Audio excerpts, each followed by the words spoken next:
Chris Harrison, of course, from The Bachelor, and Bruce Springsteen playing in back of us. Well, a lot of people have their own theme music. I have my own theme band, and so I've hired Bruce Springsteen for the week just to follow me around. So whenever I walk into an interview, the boss is on. He just starts playing. How did you finagle that? I'm not gonna lie, it was expensive, and I've now moved out of my house. I live in a box behind Staples Center, but I thought it was worth it.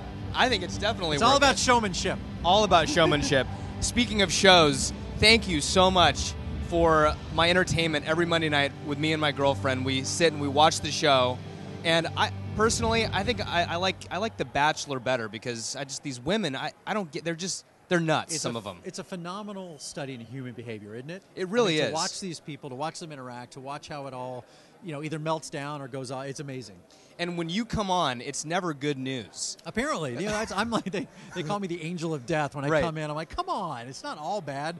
But yeah, like this week, when I had to come in and kind of help KCS off the show. Right. Although I will say this, in my defense, it was more of a conversation. I just had enough to have a conversation, and when she convinced me that she was not in love with Ben and she was actually still in love with her old boyfriend, then it was time to go. And do you think? So what was it all about for her then? Was it about coming on and really finding love, or was it just about maybe getting some fame? Well, here's the thing. People come on for different reasons. There are those that come on for their 15 minutes. I'm not naive to think that everyone's there for genuine reasons. But at the same time, I think she came on to get over this guy, to try and move past him and move on in her life, and was hoping Ben would be that guy that would kind of get her off the schneid and move her on, which, all fine, but it didn't happen, and it wasn't working, so therefore she needed to go. And the model, what is her name? Courtney. I'm convinced Courtney thinks she's on Survivor. She's on the wrong show. Yeah, she's there to outwit and outplay and outlast for sure. She definitely has that game mentality of, she says, winning, and I think that rubs people the wrong way because it shouldn't just be about winning. But in her defense, it is a bit of a game. Dating, finding love. And when you're competing with everybody in the same room, it is a bit of a contest. And I think she wears that too much on her sleeve, and it's abrasive. But at the same time, you have to respect the fact that it is working a little bit. No, absolutely. And I've always wanted to know, you kick off the show, you're there for the rose ceremony, you maybe deliver some bad news throughout the hour or 2 hours. What are you doing during the downtime? Between roses and ruining people's lives. No, I do have a lot of downtime. Like, coming up this week, we're in Belize. I brought my family in with me, and to be honest, we did some snorkeling, we did some fishing and some diving, and the diving's amazing there. But wherever I go around the world, I really do try and take in the culture and take into these local places. And the great thing about our show too is we hire a lot of locals everywhere we go, and so I hook up with these locals, and I'm try and stay off the beaten path and find the cool places in wherever we are, in Turkey or anywhere. And this is what, season 11 now? God, no, it's been like 23. It's been 10 years. This is actually our 10-year anniversary Ben show, which is stunning. As you know, in this game, doesn't happen in TV. It's amazing. No, did you ever think that it would last 10 years? No, anybody who does, say their show's going to go a decade is a damn liar.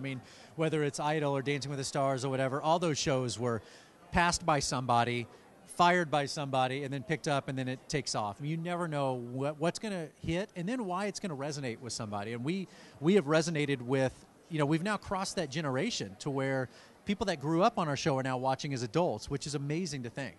And you're on a couple other shows also. You're on HGTV. Well, I did Designers Challenge. Right. Yeah, if I did Designers Challenge for 8 to 10 years. We don't produce any more of those, but I think they still run it ad nauseum now, and those will haunt me for forever. But I was very proud of that show. But, the reason I'm here at the Grammys is I executive produce and host the red carpet for TV Guide Network, and have done that for the last 3 years. And we do the Grammys, Oscar, all the big red carpets. And this week it's all music, which is cool. As you know, because you're more in this game than even I am, music is unlike any other. And, you have the Oscars, and it is what it is, but the Grammys just has this certain feel about it, and it's fantastic. Now, you're from Texas, so do you gravitate more towards country music? Or I do love it. I do love country, but I have this bizarre, if you looked at my phone, I have this bizarre eclectic mix from Kanye to Black Keys to Bon Iver to George Strait and Lady Antebellum. I do love it all. And so the great thing about the red carpet is, I'll get to see all those people. Even talking to the Beach Boys and who are performing their 50th anniversary show, and they'll be playing with Adam Levine and Maroon 5 and Foster the People Sunday. So you just get these Grammy moments you don't get anywhere else. Now, so you executive produce the red carpet thing. There's another host, I'm not going to mention his name. He does it for E! Right. So does that mean that you're looking for the next Kardashian family? I hope the answer is no. Let me tell you something. Seacrest, if I could hitch onto that star, I'm perfectly fine with that. No, and the funny thing is, Ryan and I are very much friends. I love him to death. He's the hardest working son of a bitch you'll ever meet. But yeah, I mean, he's so he and I are always placed by the red carpet next to each other, and we always fight for guests. The good news is I have better hair and I'm a little bit taller, so I you do. Your hair looks amazing today. Thank you. It really does. So last thing, Adele's going to be performing. It's the first time she's performed since she had her throat surgery. Is she an artist that you're into and you like? She is. My daughter, who's only 8, is a singer, and she loves great singers. And right now, we're both kind of gravitating towards Adele because she just seems so fresh, so rich, and so good. And at the same time, she has this spirit about her and this charisma to own who she is because she's not this twinky little model. No. And I love that. And she embraces She's a woman. it. Yeah, and she owns everything about herself. Not to mention she has one of the most beautiful set of pipes we've ever seen. So I'm really anxious to hear her get back. And I'm hoping, I think everyone has their fingers crossed that she comes back as good as ever. So we'll make sure everybody sets the DVR, TV Guide channel. TV Guide Network. Sunday we'll have the pre-show and the red carpet, and everyone you would ever want that isn't a Kardashian. We'll be there. Chris will be interviewing him.